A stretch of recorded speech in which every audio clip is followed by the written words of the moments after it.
सीधा रुख करेंगे फरीदाबाद का, जहां प्री बजट बैठक चल रही थी और बैठक में सभी पक्षकारों से विचार विमर्श के बाद मुख्यमंत्री नायब सिंह सैनी क्या कुछ कह रहे हैं, सुनवा देते हैं आपको। आप सब की तरफ से उनको सत सत नमन करता हूं, प्रणाम करता हूं, क्योंकि ऐतिहासिक नगरी फरीदाबाद, जिसमें हमारे महापुरुष महाराजा नाहर सिंह जैसा महान व्यक्तित्व यहां हुआ है। साथियों, मैं आप सबको 2026 के आगमन नव वर्ष की भी हार्दिक बधाई देता हूं, आप सबको शुभकामनाएं देता हूं और साथ ही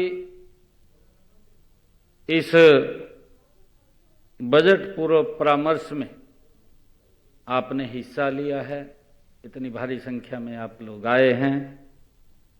मैं आपका भी बहुत बहुत स्वागत करता हूं, आप सबका धन्यवाद करता हूं, आप सबका अभिनंदन करता हूं। यह मेरे लिए अत्यंत प्रसन्नता का भी विषय है कि आज हम एक बार फिर सहभागी लोकतंत्र और सहभागी शासन की भावना को साकार करते हुए आज फिर एक मंच पर हम एकत्र हैं। मैं आप सबका बहुत बहुत धन्यवाद करता हूं। साथियों, हमारे ग्रामीण समाज में एक पुरानी लेकिन बहुत, अगर उसको देखें, क्योंकि हमारे जो बुजुर्ग अगर कोई बात बोलते हैं तो उसका कोई अर्थ होता है, उसका कोई इस प्रकार का तंत्र निकलता है कि जिससे हमें प्रेरणा मिलती है। एक कहावत है, मुझे ध्यान आ रहा है, कि जो बात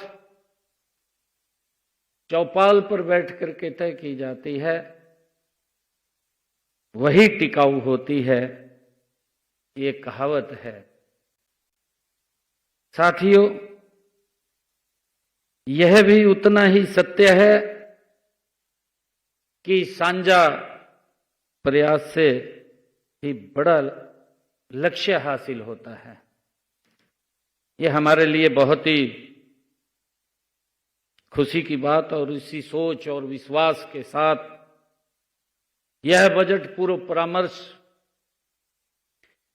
यहां हम एकत्र आए हैं ताकि आप और हम मिलकर के प्रदेश के विकास को और गति से हम आगे बढ़ा सकें। साथियों, मैं बताना चाहूंगा कि अभी जब 2 रोज पहले हम गुरुग्राम के अंदर बैठे थे, तो उससे पहले हमने एक दिन पहले हरियाणा का विजन डॉक्यूमेंट 2047 24 दिसंबर को आदरणीय अमित शाह जी के कर कमलों से हमने पंचकुला में उसको जारी किया। गुरुग्राम में उसके ऊपर बैठ करके चर्चा की। हमारा 2047 को कैसा हरियाणा होगा, हमने उस विजन डॉक्यूमेंट के अंदर 6 पिलर्स खड़े किए हैं। हर पिलर के आगे और 6 पिलर्स हैं, और इस सोच के कि आदरणीय प्रधानमंत्री नरेंद्र मोदी जी ने 2047 विकसित भारत का संकल्प लिया है। आदरणीय प्रधानमंत्री जी ने जब विकसित भारत का संकल्प लिया है, तो हम हरियाणा को विकसित हरियाणा बनाने का संकल्प मिलकर के लें। आने वाले समय के अंदर ये हरियाणा, ये विकसित हरियाणा हो, उसको लेकर के हम बजट पूर्व परामर्श में यहां एकत्र आए हैं। और मुझे ये भी खुशी है, आपके बड़े महत्वपूर्ण सुझाव पिछले वर्ष भी हमें मिले थे, और अब की बार भी आप लोगों ने इसमें बड़े महत्वपूर्ण सुझाव आपके आए हैं।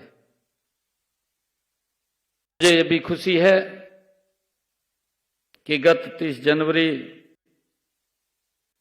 2025 को हम फरीदाबाद में आप सभी के साथ बजट 2025-26 को लेकर के हमने विस्तृत आपसे चर्चा विचार विमर्श किया था। उस बैठक में औद्योगिक क्षेत्र से लेकर विभिन्न मुद्दों के ऊपर हमने चर्चा की थी। आपके सुझाव आए थे। 226 हमें इस क्षेत्र के अंदर, जैसा बताया भी गया है, 226 हमें आपके बहुउपयोगी सुझाव, व्यवहारिक और दूरदर्शी सुझाव हमें प्राप्त हुए थे। और साथियों, मुझे खुशी है बताते हुए कि हमने उनमें से आपके जो 226 सुझाव आए थे, 71 सुझावों को हमने अपने बजट के अंदर शामिल किया है, जिसकी चर्चा भी आप लोगों ने की है। आपने उसको बताया भी है, उसको हमने हिस्सा बनाया है इस बजट का, क्योंकि उसमें जो आपकी तरफ से सुझाव आते हैं वो एक शार्पनेस, और मैंने शायद पिछले बार भी यही फरीदाबाद के अंदर एक शब्द कहा था, मुझे ध्यान में आ रहा है, कि सरकार और उद्योग ये दो रास्ते नहीं है। सरकार और उद्योग ये दो रास्ते नहीं है, ये दो पहिए हैं जो भारत को, हरियाणा को विकसित हरियाणा और विकसित भारत की तरफ गति से ले जाने का काम कर रहे हैं। उसमें आप लोगों का सहयोग और सरकार का सहयोग इकट्ठे मिलकर के हम उसके ऊपर काम कर रहे हैं।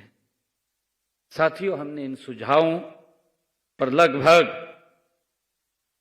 मुझे बताते हुए खुशी भी है कि हमने 10,000 करोड़ रुपए का प्रावधान किया गया है। इस पूरी राशि का उपयोग किया जा चुका है। साथियों, कहते भी हैं कि नींव मजबूत हो तो इमारत अपने आप ऊंची बनती है। साथियों, आपके सुझावों ने उस नींव को मजबूत किया है। मुझे खुशी है आपके जो सुझाव आए हैं, और इन्हीं सुझावों के आधार पर हमने जो अभी चर्चा भी की थी, अनधिकृत कॉलोनियों का नियमितकरण और औद्योगिक क्षेत्रों में भूमि आवंटन की प्रक्रियाओं का सरल बनाना, और साथियों, नए इंक्यूबेशन सेंटर्स की स्थापना करना, टेक्सटाइल नीति का विस्तार करना। साथियों, पद्म नीति के अंतर्गत परियोजनाओं को स्वीकृत करना, ये जीरो वेस्ट और जीरो वाटर वेस्टेज की दिशा में औद्योगिक क्षेत्रों में ईटीपी प्लांट्स की स्थापना जैसे अनेक महत्वपूर्ण और दूरगामी ये निर्णय लिए गए हैं। मुझे खुशी है बताते हुए कि कुछ आने वाले समय के अंदर गति से इनके ऊपर काम हो रहा है, और ये हमारे इस औद्योगिक क्षेत्र के अंदर एक मजबूत ये स्तंभ हैं। साथियों, इन्हीं उपलब्धियों के पीछे हम सब जानते भी हैं कि आप सबके बहुमूल्य सुझाव, आपकी समझ और हमारे विभागीय समन्वय की ये बड़ी भूमिका रही है। साथियों, मुझे बताते हुए कि हमारे यहां एक और हम बोलते हैं कि एक कहावत है, कहते हैं कि अकेला आदमी बोझा उठा सकता है, अकेला आदमी बोझा उठा सकता है, लेकिन टोली पहाड़ हिला सकती है जब हम इकट्ठे बैठ करके चर्चा करते हैं। मैं आज हरियाणा के औद्योगिक और आर्थिक विकास में यही टोली गति से आगे बढ़ रही है, मुझे इस बात की बड़ी खुशी है। साथियों, मुझे बताते हुए कि हमारे कुछ यहां जो सुझाव आपकी तरफ से आए हैं, हमारे राजीव चावला जी ने सुझाव दिए हैं, ऑर्गेनाइज्ड आईएमटी की बात उन्होंने कही है। साथियों, हमने पिछले बजट में जब आप लोगों के पास से सुझाव आए थे, हमने 10 नए आईएमटी क्षेत्र खड़े करने की बात कही है और मुझे खुशी है कि उनमें हम अंबाला, नारायणगढ़, हिसार, जींद, पलवल और कोसली, आईएमटी सोहना का विस्तार और आईएमटी खरखोदा का विस्तार हम इसके अंदर गति से कर रहे हैं। साथियों, इसी प्रकार हमारे अमृत कोचर जी ने लघु उद्योग भारती की तरफ से, वो मैं आपका धन्यवाद भी करता हूं कि आपने बजट की सराहना भी की है, आपने उसके बारे में बोला है, मैं आपका दिल से धन्यवाद करता हूं। आपने वर्किंग लेबर के कल्याण के लिए हमें लेबर हाउसिंग के लिए जगह जो आपने बात कही है, उसके लिए हमने जगह भी फाइनल कर दी है। डोरमेट्रिक में हमने एक दिन के लिए भी वहां ठहर सकते हैं, उसकी लंबे समय के लिए भी वहां ठहर सकते हैं, उसकी व्यवस्था हमने कर रहे हैं। चाहे आईएमटी मानेसर हो और चाहे कुंडली हो, राई हो या आईएमटी बावल हो, और हमने टेंडर की प्रक्रिया भी इसकी चल रही है, गति से हम इसका काम कर रहे हैं और उसको जल्दी ये फाइनल हो जाएगा। और हमारे एसके बत्रा जी, मैं उनका भी धन्यवाद करना चाहूंगा, बत्रा साहब आपका, जो आपने हमारी पॉलिसी की सराहना की है, आपने खड़ा करवा करके सभी को, आज हमारे सभी इंडस्ट्रियलिस्ट भाई उसकी प्रशंसा की है, मैं आपका धन्यवाद करता हूं। और मैं आपको बताना चाहता हूं कि हमारी सरकार आपके कल्याण के लिए 24 घंटे तत्पर है, 24 घंटे आपके कल्याण के लिए।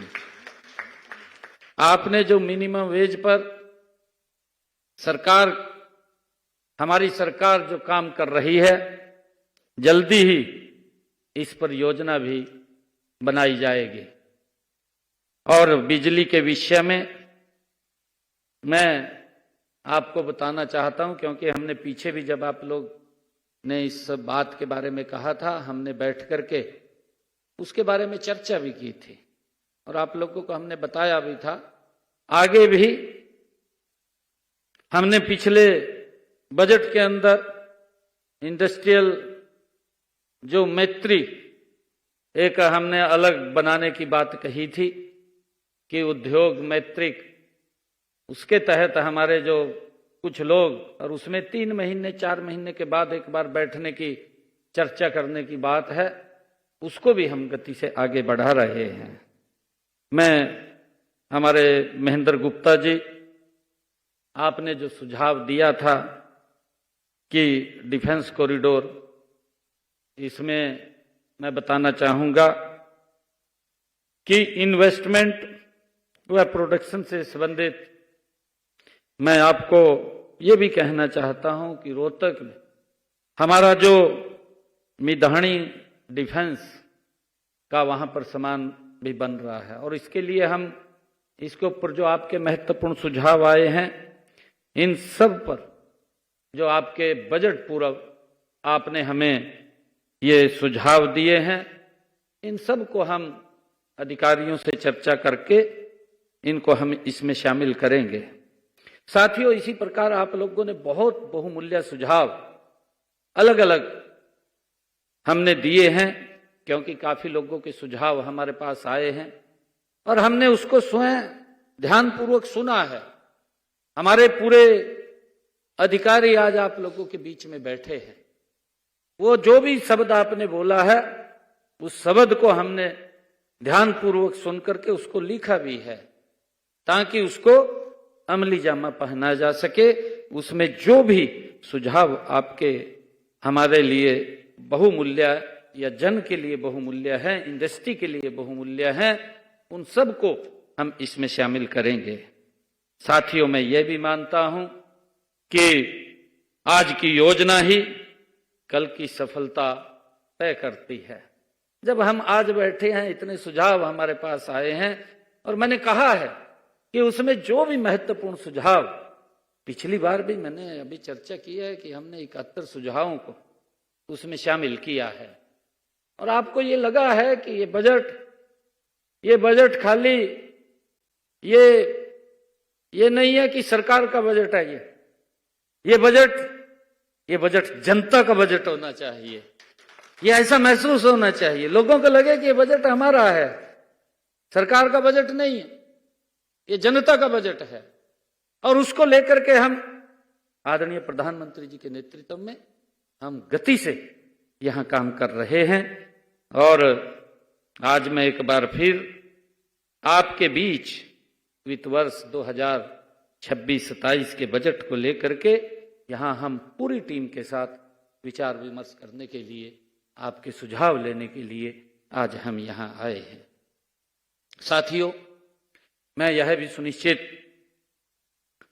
सुनिश्चित करना है हमें मिलकर के कि आने वाला बजट ये केवल आंकड़ों का दस्तावेज न हो करके यह बजट रोजगार, निवेश, नवाचार और आत्मनिर्भरता का ये मजबूत माध्यम बने, इसके लिए आज हम लोग यहां एकत्र हुए हैं। साथियों, मैं आप सभी को मैं यह भी विश्वास दिलाता हूं कि प्रदेश में औद्योगिक विकास, व्यापारी सुगमता और निवेश प्रोत्साहन के लिए बजट प्रावधानों में हम कोई कोर कसर नहीं छोड़ी जाएगी।